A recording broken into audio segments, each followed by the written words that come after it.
Hay enfermedades que matan dos veces. Primero destruyen el cuerpo lentamente, sin piedad, consumiendo cada célula hasta no dejar nada. Y luego asesinan la dignidad, la memoria, la verdad misma de quien las padece. El VIH/SIDA fue una de esas enfermedades que durante décadas no solo mató, sino que condenó al silencio eterno a quienes la sufrieron. En los años 80 y 90, cuando la epidemia golpeó al mundo con fuerza devastadora, recibir un diagnóstico positivo no era solo una sentencia de muerte médica. Era una marca social que te convertía en leproso moderno. Era un señalamiento público que destruía carreras, familias, reputaciones. Era la confirmación pública de lo que muchos consideraban pecado imperdonable. El cine de oro mexicano, ese mundo de glamour eterno donde todo parecía perfecto, donde los galanes eran invencibles y las historias siempre tenían final feliz, escondió durante décadas una verdad oscura que pocos se atrevieron a nombrar en voz alta. Actores que adelgazaban hasta límites alarmantes mientras la prensa hablaba de cansancio. Galanes que desaparecían de los sets con excusas de enfermedades respiratorias. Estrellas que morían en soledad absoluta mientras sus familias inventaban causas oficiales para proteger su legado del estigma brutal. Porque en aquella época, admitir públicamente que alguien había muerto de SIDA era admitir automáticamente su homosexualidad. Y eso era algo que muchas familias, muchos productores, muchos estudios, preferían ocultar para siempre antes que enfrentar. Hoy, en Archivo Extra, abrimos el expediente más doloroso, más silenciado, más necesario del cine mexicano. Las historias de aquellos actores que presuntamente vivieron y murieron con VIH/SIDA en una época que los condenó al silencio. No venimos a señalar con morbo. No venimos a confirmar rumores irresponsablemente. Venimos a recordar que detrás de cada muerte súbita pudo haber un ser humano que sufrió en soledad por miedo al rechazo. Suscríbete a Archivo Extra y activa la campanita. Porque aquí contamos las historias que el tiempo y el miedo intentaron borrar. Y estas vidas merecen ser recordadas con dignidad, con verdad y sin olvido. ¿Estás listo para conocer los secretos más dolorosos que el cine de oro nunca quiso admitir? Entonces apaga las luces y abramos el archivo. Enrique Álvarez Félix. Hay apellidos que pesan como montañas. Nombres que en lugar de abrir puertas se convierten en prisiones doradas donde nunca puedes ser tú mismo. Enrique Álvarez Félix nació con uno de esos apellidos que lo definieron antes de que pudiera siquiera pronunciar una palabra. Ser el hijo de María Félix, la mujer más bella, más poderosa, más temida del cine mexicano, parecía un privilegio envidiable. Pero para Enrique fue una sentencia que cargó durante toda su vida. Porque la doña no quería un hijo sensible. Quería un heredero fuerte, viril, digno del apellido Félix. Un hombre que perpetuara su legado de poder absoluto. Y Enrique nunca pudo ser ese hombre que su madre exigía. Creció bajo la sombra aplastante de una madre dominante que controlaba cada aspecto de su vida con mano de hierro. Que actuaba, con quién se relacionaba, que decía en entrevistas, qué imagen proyectaba. Todo tenía que pasar por el filtro implacable de María Félix, quien no toleraba debilidades ni diferencias. Desde joven, los rumores sobre su homosexualidad lo perseguían como sombra inevitable. Nunca se le conocieron novias oficiales que satisficieran la curiosidad de la prensa. Romances públicos que alimentaran revistas de sociales. Escándalos con mujeres que confirmaran su masculinidad. Nada. Solo un silencio incómodo que alimentaba especulaciones cada vez más insistentes. Dentro del medio artístico, donde las verdades circulaban en susurros, se hablaba con extremo cuidado de supuestos romances con otros hombres que Enrique mantenía en total discreción, casi clandestinidad, para evitar que su madre lo rechazara públicamente. Porque ese era su mayor terror, no la condena social, no la pérdida de trabajo, sino la mirada de hielo de María Félix diciéndole que había fallado como hijo. Se cuenta que en más de una ocasión Enrique intentó hablar con María sobre su orientación, buscando desesperadamente la aceptación materna que todo hijo necesita. Pero ella lo detuvo con esa mirada fría que la caracterizaba, dejándole claro sin pronunciar una palabra que no toleraría nada que pudiera manchar la imagen impecable del apellido Félix. Ese silencio forzado, ese rechazo anticipado, esa obligación permanente de fingir ser alguien que no era, se convirtió en una carga que Enrique llevó durante toda su vida como Jorge Mistral. Hay miradas que delatan demasiado, ojos que han visto más de lo que deberían, que cargan secretos demasiado pesados para sostenerlos en silencio. Jorge Mistral tenía la mirada de un hombre que lo había logrado todo en apariencia, pero que por dentro se estaba desmoronando. Fue considerado uno de los grandes galanes de su época, español de nacimiento pero conquistador del cine mexicano. Su presencia en pantalla era magnética, imponente, imposible de ignorar. Pero fuera de cámara, algo no encajaba. Algo en su vida personal generaba rumores persistentes que él jamás confirmó ni desmintió. Siempre llamó la atención poderosamente la forma en que mantenía distancia estratégica con las mujeres que lo admiraban.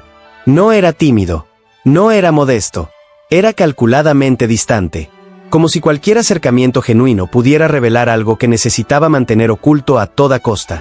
Ese hermetismo alimentó rumores que circulaban en voz baja entre quienes trabajaban con él.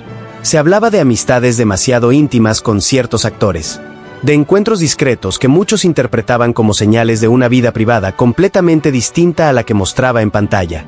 Él jamás aclaró nada, pero su silencio fortaleció las sospechas que crecían como sombra alargándose al atardecer.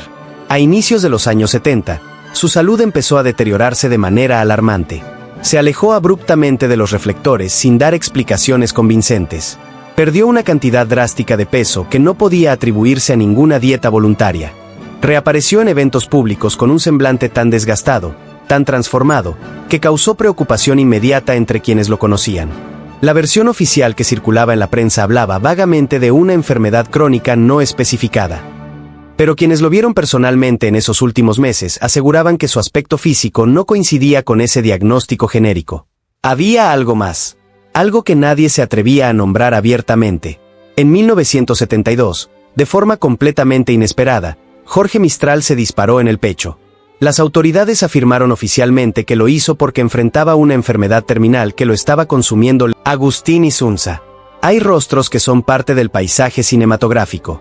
Caras que aparecen en todas partes, en cada película, en cada escena de fondo, tan omnipresentes que se vuelven invisibles precisamente por estar siempre presentes. Agustín Isunza fue uno de esos actores. Con más de 200 películas en su filmografía, su rostro era una constante absoluta en el cine de oro mexicano. Aparecía especialmente en cintas cómicas, siempre con ese aire bonachón, con esa expresión entre ingenua y pícara que lo hacía perfecto para papeles secundarios memorables.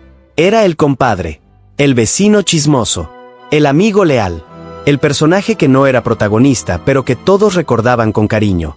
Sin embargo, detrás de esa imagen cómica y accesible que proyectaba en pantalla, existía una vida privada que Isunza protegía con murallas impenetrables. Mientras muchos actores de su época presumían romances escandalosos con actrices glamorosas y vedetes de teatro, mientras otros alimentaban a la prensa con historias de conquistas y aventuras, Isunza jamás mencionaba a mujeres. Nunca. Ni siquiera en conversaciones casuales. No se le conoció novia en ninguna etapa de su vida. No se casó jamás, algo que en aquella época profundamente conservadora levantaba sospechas automáticas. Y siempre evitaba con habilidad de torero cualquier conversación relacionada con su vida sentimental, como si ese territorio fuera completamente prohibido. En los estudios cinematográficos, donde los secretos circulan como aire que se respira, se murmuraba con cuidado extremo que Isunza mantenía amistades demasiado cercanas con ciertos compañeros de reparto. Relaciones que en una época tan conservadora y vigilante levantaban sospechas inmediatas entre quienes sabían leer entre líneas.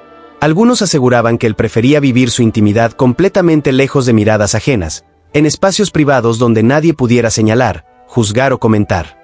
Y que ese hermetismo obsesivo no era casualidad sino estrategia de supervivencia. En 1978, Rodrigo Puebla. Hay actores que nunca fueron estrellas, pero cuyo rostro quedó grabado en la memoria colectiva. Figuras que siempre estaban en segundo plano, que nunca protagonizaron carteles ni acapararon titulares, pero que cuando aparecían en pantalla, algo especial sucedía. Rodrigo Puebla fue uno de esos actores secundarios del cine de oro, cuyo talento lograba destacar incluso desde las sombras. Su presencia era inconfundible. No necesitaba muchas líneas de diálogo para dejar marca. No requería escenas largas para ser recordado. Bastaba una mirada, un gesto, una frase pronunciada con esa intensidad que lo caracterizaba para robar la atención incluso de los protagonistas. Ese talento lo llevó a compartir escena con los grandes del cine mexicano. Trabajó junto a leyendas que hoy son patrimonio cultural. Apareció en películas que se convirtieron en clásicos. Pero a diferencia de otros actores de su nivel, su vida fuera de cámara siempre fue un misterio del que nadie hablaba abiertamente. A diferencia de sus colegas que presumían romances, que aparecían en revistas acompañados de mujeres hermosas, que alimentaban a la prensa con historias de conquistas. Rodrigo jamás presumió relaciones de ningún tipo, ni con mujeres ni con hombres. Nada. No se le conocieron noviazgos públicos que satisficieran la curiosidad de periodistas. No hubo conquistas que alimentaran columnas de sociales. No existieron historias románticas que su agente pudiera usar para construir su imagen. Simplemente desaparecía en cuanto terminaban las grabaciones, como si su existencia se apagara automáticamente cuando se cerraban las puertas del set. Era como un fantasma que solo cobraba vida bajo las luces de los reflectores y que se desvanecía completamente cuando esas luces se apagaban. Nunca se casó, algo que en el México profundamente conservador de aquellas décadas era señal de alarma inmediata. Nunca presentó una Alfredo el Güero Gil, Los Panchos. Hay voces que se convierten en banda sonora de generaciones enteras. Canciones que acompañan noches de desamor, declaraciones románticas, celebraciones familiares. El trío Los Panchos fue esa voz que definió el romanticismo latinoamericano durante décadas. Y Alfredo el Güero Gil, su fundador, fue el arquitecto de ese sonido inconfundible que conquistó el mundo entero. Vivió rodeado de fama internacional, de aplausos en los escenarios más importantes, de romanticismo desbordado que salía de cada acorde de su guitarra. Pero también vivió rodeado de silencios incómodos que jamás se aclararon del todo.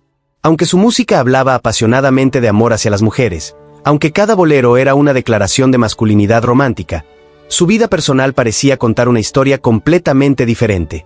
A diferencia de otros músicos del mismo género que presumían romances escandalosos, que aparecían en revistas con novias hermosas, que se casaban públicamente y formaban familias numerosas, nunca se le conoció una relación pública con alguna mujer.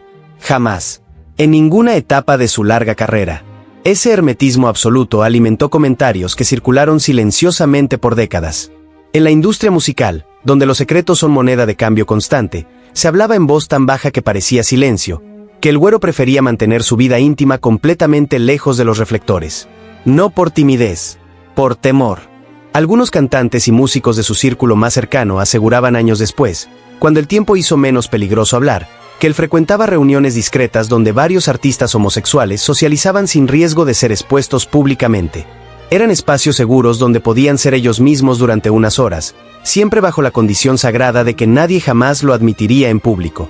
Lugares clandestinos donde las puertas se cerraban con llave, donde las ventanas se cubrían con cortinas gruesas, donde todos entendían que lo que sucedía ahí. Carlos Navarro.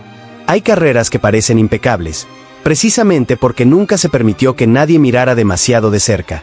Carlos Navarro fue uno de esos actores cuya presencia imponía respeto inmediato. Elegante, sobrio, dueño de una belleza contenida que no necesitaba exageraciones, trabajó con algunos de los nombres más importantes del cine mexicano, incluido Luis Buñuel. Película. En pantalla era intensidad pura. En la vida real, un enigma cuidadosamente sellado.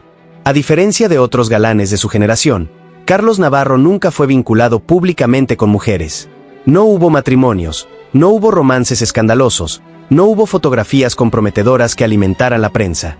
Ese vacío absoluto en su vida sentimental llamó la atención desde temprano. Dentro del medio, la prensa de entonces reportó con extremo cuidado rumores que jamás llegaron a imprimirse del todo. Se hablaba de una relación discreta con Ramón Novarro, el mexicano que triunfó en Hollywood y cuya vida privada también estuvo marcada por el escándalo y el silencio. Nada se confirmó. Nada se negó. El hermetismo era total. Vela. En 1969, Carlos Navarro murió a los 45 años. La versión oficial habló de cáncer. Punto final. Sin entrevistas extensas, sin explicaciones detalladas, sin espacio para preguntas incómodas. Sin embargo, documentos de época y testimonios indirectos señalaron que su deterioro físico había sido demasiado rápido, demasiado agresivo. Años después, cuando el VIH/SIDA comenzó a entenderse públicamente, su nombre volvió a circular en conversaciones privadas del gremio. No como afirmación, sino como sospecha. Como una de esas historias donde el diagnóstico real pudo haber sido ocultado. Maricruz Olivier. Maricruz Olivier no fue una actriz común. Fue presencia. Fue carácter. Fue una mujer que en pantalla no pedía permiso para existir. Su mirada intensa y su voz firme la convirtieron en una figura imponente del cine y la televisión mexicana. Pero fuera de cámara, su vida estuvo rodeada de susurros constantes. Corazón negro. Desde el inicio de su carrera, fuentes de la época señalaron que Maricruz no mostraba interés alguno por los hombres. Algo que, en el México conservador de mediados del siglo XX, era suficiente para despertar sospechas inmediatas. Durante años se habló de una cercanía especial con la actriz Beatriz Eridan, una relación que muchos interpretaron como algo más que amistad. El episodio que marcó su historia ocurrió cuando fue detenida en una fiesta privada exclusiva para mujeres. La policía irrumpió bajo el argumento de faltas a la moral. Hubo arrestos, hubo miedo, y, según testimonios no oficiales, existió una fotografía que pudo haber destruido su carrera para siempre, y que jamás salió a la luz. Fuego. Años después, su salud comenzó a deteriorarse de forma alarmante. Adelgazó hasta límites extremos. Su energía desapareció. Su cuerpo parecía apagarse lentamente. Oficialmente se informó que padecía cáncer de páncreas. Pero dentro del medio se comentaba otra versión, una que jamás se confirmó, pero que circuló con insistencia, VIH/SIDA. Cuando murió, con un peso corporal estremecedoramente bajo, las preguntas se multiplicaron. No hubo aclaraciones. No hubo desmentidos firmes. Solo silencio. Roberto Cobo. Roberto Cobo fue un actor que desafió al cine mexicano como pocos. Su papel en Los Olvidados lo volvió eterno. Pero fue su interpretación de Manuela, un personaje travesti en El lugar sin límites, la que lo colocó en el centro de una tormenta silenciosa. Claqueta. Desde entonces, los rumores sobre su orientación sexual se multiplicaron. Cobo nunca lo confirmó públicamente. La prensa de la época evitó el tema, pero dentro del medio se daba por hecho que era homosexual y que solo lo compartía con un círculo mínimo de confianza. Tras el terremoto de 1985, su vida cambió radicalmente. Resultó herido, comenzó a usar bastón y su presencia en el cine disminuyó de forma drástica. Oficialmente, el retiro se atribuyó al accidente. Pero compañeros cercanos afirmaron años después que su deterioro no era solo físico, sino sistémico. Cuando murió en 2002, la causa oficial fue un derrame esofágico. Sin embargo, durante años circuló la versión de que Roberto Cobo había sido portador del VIH y que su diagnóstico fue manejado con absoluto hermetismo para evitar el estigma que aún persistía incluso en pleno siglo XXI. Roberto Cobo murió con reconocimiento artístico, pero con una vida privada que jamás pudo vivir con libertad. Y su historia sigue siendo una de las más incómodas para un cine que nunca supo cómo enfrentar la verdad. Círculo negro mediano.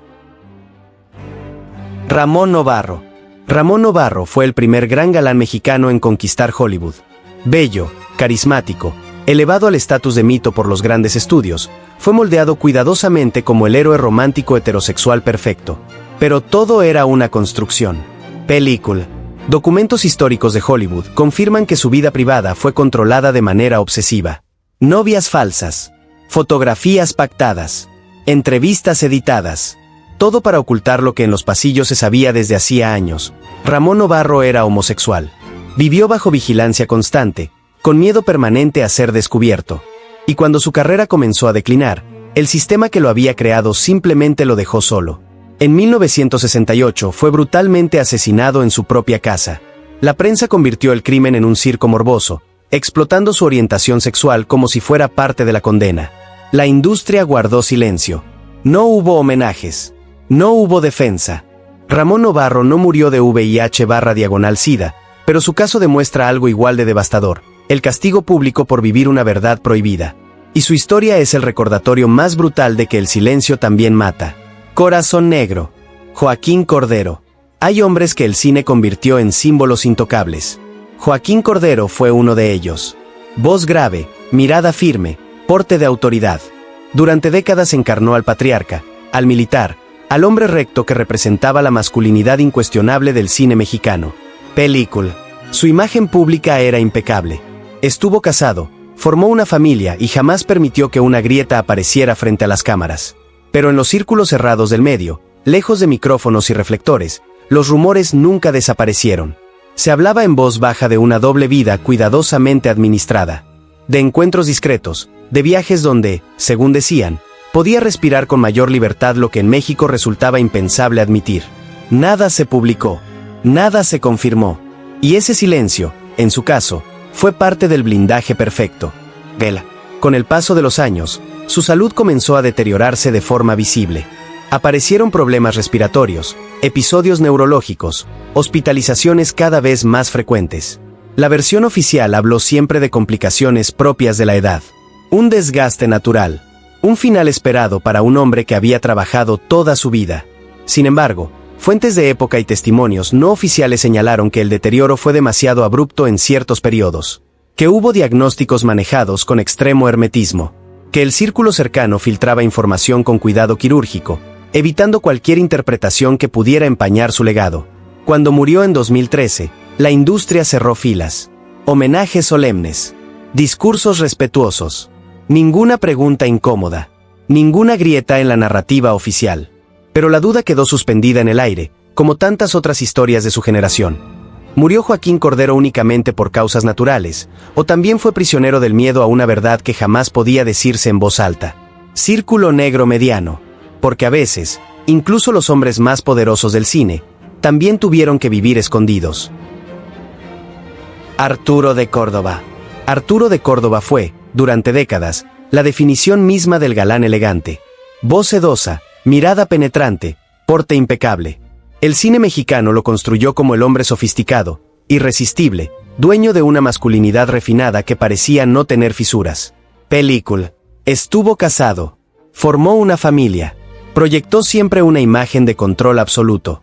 Pero en los márgenes del medio, donde las verdades no se dicen en entrevistas sino en pasillos, su nombre siempre estuvo acompañado de un murmullo persistente. No gritos. No escándalos. Susurros. Vela. Compañeros de trabajo relataron años después que Arturo mantenía amistades masculinas demasiado cercanas para los estándares de la época. Reuniones privadas. Encuentros lejos de los reflectores. Espacios donde podía mostrarse sin el peso de interpretar al galán perfecto que el público exigía. En un México profundamente conservador, cualquier desviación del molde podía significar el fin inmediato de una carrera. A mediados de los años 70, su salud comenzó a deteriorarse de forma alarmante. Adelgazó visiblemente. Perdió energía. Se ausentó de eventos públicos. Su última aparición dejó una imagen inquietante. Un hombre cansado, frágil, muy distinto al ídolo que había dominado la pantalla durante décadas. La versión oficial habló de una enfermedad neurológica. Un diagnóstico amplio. Conveniente. Nunca explicado con detalle. Pero dentro del medio comenzaron a circular otras versiones. Se decía que su deterioro físico era demasiado rápido. Que el cambio no coincidía del todo con el padecimiento anunciado. Que su retiro repentino escondía algo más. Círculo negro mediano. Cuando murió en 1973, a los 69 años, no hubo aclaraciones médicas profundas. La familia guardó silencio absoluto. La prensa respetó la narrativa oficial sin cuestionarla. Y así, como tantas otras veces, la historia quedó cerrada, solo en apariencia. Arturo de Córdoba murió como vivió, rodeado de aplausos, pero protegido por un muro de silencio. Y su nombre quedó inscrito en esa lista incómoda de figuras que el cine prefirió venerar, antes que comprender. Corazón negro. Carlos Ancira. Carlos Ancira fue un actor de carácter. De esos que no necesitaban gritar para imponer respeto. Su sola presencia en escena bastaba para transmitir autoridad, intensidad y una profundidad emocional que pocos podían igualar. Fue una figura respetada en el teatro, la televisión y el cine mexicano. Artes escénicas película. Pero mientras su carrera avanzaba con solidez, su vida personal permaneció sellada bajo un hermetismo absoluto. Nunca se le conocieron romances públicos. Nunca se le vinculó sentimentalmente con mujeres. Y en una industria donde la heterosexualidad debía exhibirse casi como credencial obligatoria, ese silencio no pasó desapercibido. Vela. Compañeros de trabajo relataron con los años que Ancira evitaba sistemáticamente cualquier conversación relacionada con su vida afectiva. Cambiaba de tema. Se retiraba. Sonreía. Y cerraba la puerta. Esa discreción, lejos de apagar rumores, los alimentó. En los camerinos se hablaba en voz baja de relaciones con otros hombres, siempre llevadas con extremo cuidado, siempre lejos de miradas indiscretas. A mediados de los años 80, su salud comenzó a deteriorarse de manera visible. Adelgazó de forma abrupta. Su rostro perdió firmeza. Su energía habitual se extinguía poco a poco. Sin embargo, la prensa de entonces manejó su estado con frases vagas: complicaciones de salud, agotamiento, retiro temporal. Nunca hubo detalles claros. Círculo negro mediano. En 1987, su muerte tomó por sorpresa al medio artístico. La versión oficial habló de complicaciones médicas, sin especificar. Pero dentro del gremio comenzó a circular un rumor persistente, que Carlos Ancira había enfrentado en silencio una enfermedad que en esa década todavía estaba rodeada de miedo, prejuicio y estigmatización. Fuentes no oficiales señalaron que su deterioro físico coincidía con los síntomas que años después serían ampliamente asociados al VIH/SIDA. Que su familia optó por un hermetismo absoluto para proteger su nombre y su legado. Que nadie quiso hacer preguntas, porque todos temían las respuestas. Carlos Ancira murió respetado, pero envuelto en el mismo silencio que lo acompañó toda su vida. Y ese silencio, más que cualquier palabra, sigue diciendo demasiado. Corazón negro. Manuel Medel. Manuel Medel fue uno de los comediantes más singulares del cine mexicano. Tenía un carisma natural que parecía inagotable, una gestualidad única y una capacidad extraordinaria para moverse entre la risa y el drama sin perder autenticidad. En pantalla, Medel irradiaba cercanía. Fuera de ella, era un misterio cuidadosamente protegido. Película. A diferencia de muchos actores de su generación, Manuel Medel nunca presumió romances con mujeres. No hubo novias públicas, ni matrimonios, ni historias sentimentales que alimentaran a la prensa. En una época donde la vida amorosa era parte del espectáculo, ese vacío llamaba poderosamente la atención. Vela. En los estudios se hablaba en voz baja. Maquillistas y técnicos comentaban amistades demasiado estrechas con algunos compañeros de reparto. Apariciones discretas.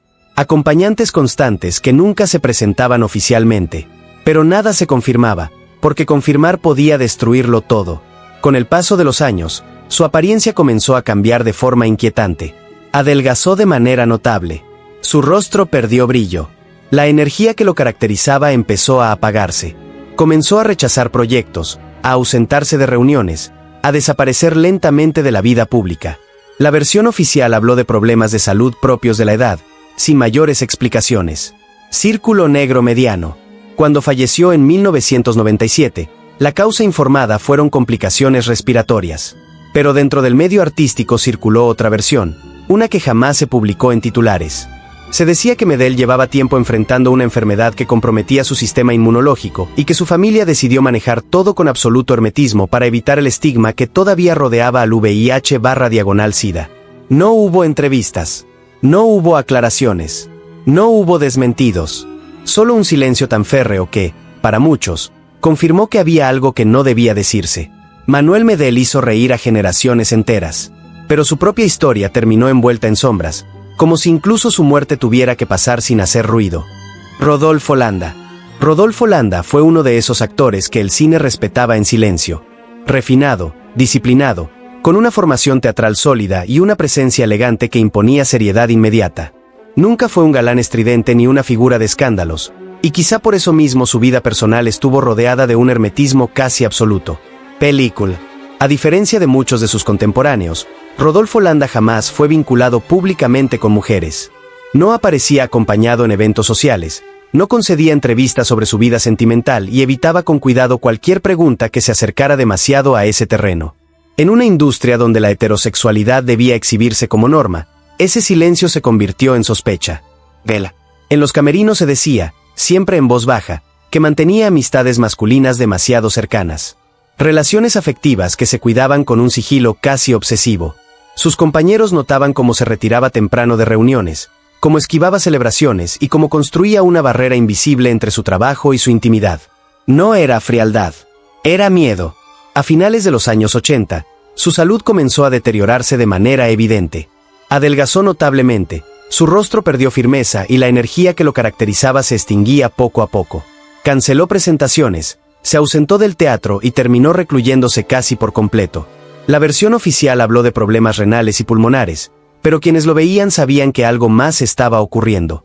Cuando murió en 1998, no hubo entrevistas extensas ni explicaciones detalladas. La familia guardó un silencio absoluto. Y dentro del gremio artístico comenzó a repetirse un rumor persistente, que Rodolfo Landa llevaba años enfrentando en secreto una enfermedad que coincidía con los síntomas del VIH en etapas avanzadas, y que ese diagnóstico fue cuidadosamente ocultado para evitar el estigma que todavía pesaba con fuerza. Nunca se publicaron registros médicos completos. Nunca hubo confirmaciones oficiales.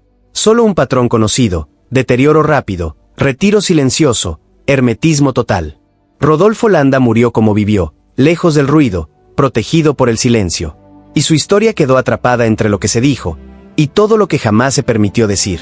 Luis Beristain. Luis Beristain fue un actor de presencia sólida, de esos rostros que transmitían seriedad, autoridad y profundidad sin necesidad de exagerar gestos. Su carrera estuvo marcada por papeles intensos en melodramas y cine de prestigio, siempre con una imagen pulcra, casi intocable. Película. Pero mientras su trabajo era visible, su vida personal permanecía cuidadosamente escondida. A diferencia de otros actores de su generación, Beristain casi nunca hablaba de su intimidad. No presumía romances, no asistía acompañado a eventos sociales y evitaba cualquier pregunta relacionada con pareja o familia. Ese silencio, en una industria obsesionada con la imagen pública, no pasó inadvertido. Dentro del medio se comentaba en voz baja que mantenía amistades masculinas demasiado cercanas. Vínculos que él protegía con un hermetismo absoluto, consciente de que una sola insinuación podía costarle la carrera en una época donde la homosexualidad era motivo de marginación inmediata. La prensa de entonces jamás lo abordó directamente, pero el rumor nunca desapareció. Con el paso del tiempo, su aspecto comenzó a cambiar de manera alarmante. Adelgazó drásticamente, perdió fuerza y su semblante se volvió apagado. Empezó a rechazar proyectos, a ausentarse de estrenos y a desaparecer poco a poco del radar público. Oficialmente se hablaba de agotamiento, de problemas de salud vagos, de un retiro discreto. En 1962 se anunció su muerte. La causa oficial fue un paro cardíaco. Sin mayores detalles, sin entrevistas posteriores, sin espacio para cuestionamientos. Pero dentro del gremio artístico comenzó a circular una versión distinta, que Beristain llevaba tiempo lidiando con una enfermedad debilitante que en aquellos años ni siquiera tenía nombre oficial, y que su entorno decidió manejar todo con silencio absoluto para proteger su imagen. Años después, cuando el VIH/SIDA comenzó a comprenderse públicamente, varios colegas afirmaron en privado que los síntomas que Luis había presentado coincidían inquietantemente con lo que después se identificaría como el deterioro asociado al virus. Nada se confirmó, nada se desmintió. Luis Beristain murió envuelto en el mismo hermetismo que marcó toda su vida, y su historia quedó suspendida entre el respeto público y una verdad que nunca pudo decirse en voz alta. El cine de oro mexicano nos enseñó a soñar. Nos vendió galanes invencibles, risas eternas, amores perfectos y finales felices. Pero detrás de esa luz cegadora hubo vidas que se apagaron en silencio, historias que nunca llegaron al guión, verdades que no cabían en los créditos finales. Círculo Negro Mediano. Estos actores, algunos inmensamente famosos, otros apenas recordados, compartieron algo más que una profesión, compartieron el miedo. Miedo a amar diferente, miedo a enfermar en una época cruel, miedo a que la verdad destruyera en segundos lo que habían construido durante toda una vida. Muchos murieron sin poder decir su nombre completo, sin poder despedirse siendo ellos mismos, sin poder defender su dignidad frente a una sociedad que confundió enfermedad con pecado y silencio con respeto. Película. Hoy no afirmamos diagnósticos, no dictamos sentencias. Hoy recordamos, porque recordar también es un acto de justicia, porque cada causa natural pudo ocultar una batalla brutal librada en soledad, y porque estas historias importan, aunque durante décadas se haya fingido que no existieron. Corazón Negro. Si este archivo te dejó pensando, comenta. Si alguna historia te estremeció, dale like. Y si crees que estas vidas merecen ser contadas con respeto y memoria, suscríbete a Archivo Extra y activa la campanita. Aquí no buscamos morbo, buscamos verdad. El cine apagó estas voces, pero mientras alguien las escuche, nunca estarán del todo en silencio.